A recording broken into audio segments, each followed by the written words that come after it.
الحمد للہ رب العالمین والصلاة والسلام علی سید الانبیاء والمرسلین اما بعد فاعوذ باللہ من الشیطان الرجیم بسم اللہ الرحمن الرحیم۔ الحمد للہ عز وجل خواتین کی نماز کے کورس سے متعلق لیکچرز کا سلسلہ جاری ہے۔ آج کے لیکچر میں انشاءاللہ عز وجل ہم خصوصی نوافل سے متعلق مسائل پر کلام سماعت کریں گے، اور اس میں سب سے پہلے ہم نماز اشراق اور نماز چاشت کے حوالے سے مسائل سماعت کریں گے۔ اس سے پہلے کہ نماز اشراق اور نماز چاشت کے نوافل سے متعلق ضروری مسائل پر کلام کیا جائے، ہم ان نوافل سے متعلق فضیلت سماعت کر لیتے ہیں۔ صحیح البخاری میں حضرت ابو ہریرہ رضی اللہ تعالی عنہ سے روایت ہے کہ نبی کریم علیہ الصلوۃ والسلام فرماتے ہیں کہ اللہ عز و جل نے ارشاد فرمایا، جو میرے کسی ولی سے دشمنی کرے میں اس سے اعلان جنگ کرتا ہوں، اور میرا بندہ کسی شے سے اس قدر تقرب حاصل نہیں کرتا جتنا فرائض سے حاصل کرتا ہے، اور نوافل کے ذریعے سے ہمیشہ قرب حاصل کرتا رہتا ہے، یہاں تک کہ میں اسے اپنا محبوب بنا لیتا ہوں، اور اگر وہ مجھ سے سوال کرے تو میں اسے دوں گا، اور پناہ مانگے تو پناہ دوں گا۔ ایک اور حدیث مبارکہ ترمذی شریف کی ہے جس میں حضرت انس رضی اللہ تعالی عنہ راوی ہیں، وہ فرماتے ہیں کہ نبی کریم علیہ الصلوۃ والسلام نے ارشاد فرمایا، جو فجر کی نماز جماعت سے پڑھ کر ذکر خدا کرتا رہا یہاں تک کہ سورج بلند ہو گیا اور پھر 2 رکعتیں پڑھی تو اسے پورے حج اور عمرے کا ثواب حاصل ہوگا۔ تو پہلی جو حدیث مبارکہ بیان کی گئی وہ ہر نفل سے تعلق رکھتی ہے، چاہے وہ اشراق و چاشت کے نوافل ہوں، تہجد کے نوافل ہوں، اوابین کے نوافل ہوں، جبکہ دوسری حدیث مبارکہ جو بیان کی گئی وہ خاص اشراق اور چاشت کے نوافل سے متعلق ہے۔ اب ہم نماز اشراق اور نماز چاشت سے متعلق ضروری مسائل سماعت کر لیتے ہیں۔ سب سے پہلے نماز اشراق اور چاشت کا وقت ملاحظہ فرما لیں۔ نماز اشراق اور نماز چاشت کا وقت شروع ہوتا ہے طلوع آفتاب کے 20 منٹ گزرنے کے بعد، اور یہ وقت رہتا ہے زوال کے وقت تک۔ تو یہ پورے وقت کے اندر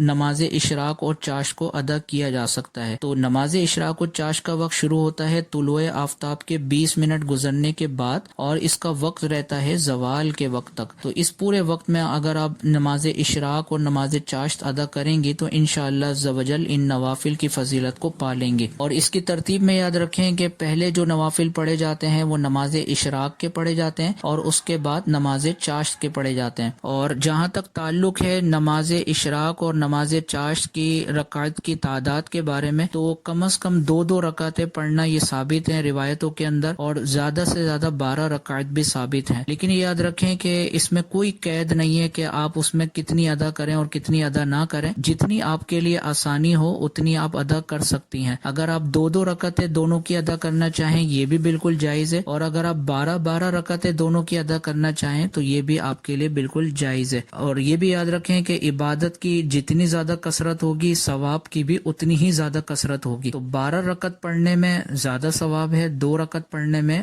کم ثواب ہے۔ تو اگر آپ نماز اشراق کی 12 رکعت پڑھیں تو بہت زیادہ ثواب ہوگا، اسی طرح نماز چاشت کی 12 رکعت پڑھیں تو اس میں بھی بہت زیادہ ثواب ہوگا۔ لیکن اگر آپ کی مصروفیت ہے اور آپ پوری 12 رکعت نہیں پڑھ سکتی تو جتنی آپ کے لیے آسانی ہو اتنی رکعت آپ پڑھ سکتی ہیں۔ اور ان دونوں نمازوں کے افضل وقت کو بھی ملاحظہ فرما لیں کہ جب طلوع آفتاب کے 20 منٹ گزرنے کے بعد جب سورج بالکل مدھم ہوتا ہے، یعنی جب آپ سورج پر نگاہیں رکھیں تو آپ کی نگاہیں بآسانی سورج پر جم رہی ہوتی ہیں، تو جب سورج اس حالت میں ہو کہ نگاہیں اس پر جم رہی ہو تو یہ اشراق کا افضل وقت ہے۔ اور جب سورج اس حالت میں آ جائے کہ آپ اس پر آنکھیں جمائیں تو آپ کی آنکھیں نہ جمیں، یعنی اس پر مزید تیزی آ جائے دھوپ کے اندر اور آپ کی آنکھیں نہ جم رہی ہوں، تو یہ چاشت کا افضل وقت شروع ہو جائے گا۔ تو ویسے تو آپ مکروہ وقت ختم ہوتے ہی دونوں نمازیں ایک ساتھ پڑھ سکتی ہیں، بالکل جائز ہے۔ لیکن اگر آپ چاہ رہی ہیں کہ زیادہ ثواب ملے تو اس کا طریقہ یہ ہے کہ جب سورج مدھم ہو تو اس وقت نماز اشراق کو ادا کریں، اور جب سورج میں تیزی آ جائے تو اس وقت نماز چاشت کو ادا کریں، تو انشاءاللہ عز و جل اس صورت میں زیادہ ثواب حاصل ہوگا۔ نماز اشراق اور نماز چاشت کی نیت کے الفاظ سماعت کر لیں کہ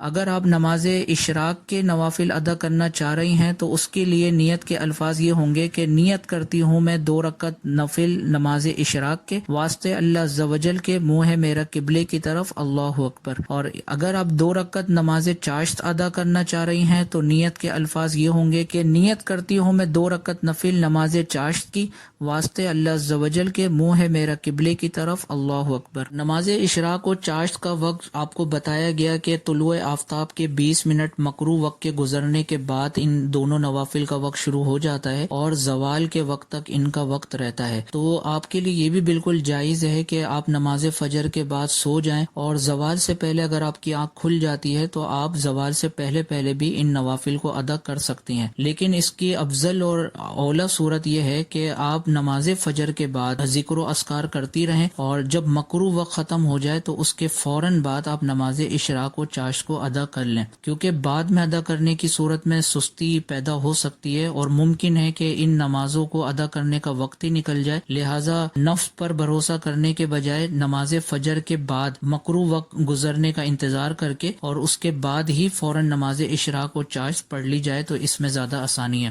تو امید ہے کہ نماز اشراق اور نماز چاشت سے متعلق ضروری مسائل آپ تمام کو اچھے طریقے سے سمجھ میں آ گئے ہوں گے۔ اللہ عز و جل کی بارگاہ میں دعا ہے کہ اللہ عز و جل ان مسائل کو سمجھ کر یاد رکھنے، ان پر عمل کرنے اور ان کو آگے پھیلانے کی توفیق عطا فرمائے، آمین بجاہ النبی الامین صلی اللہ تعالی علیہ وسلم۔ آپ دیکھ رہے ہیں PATF Islamic info YouTube channel. مزید اسلامک ویڈیوز کے لیے ہمارا چینل سبسکرائب کریں۔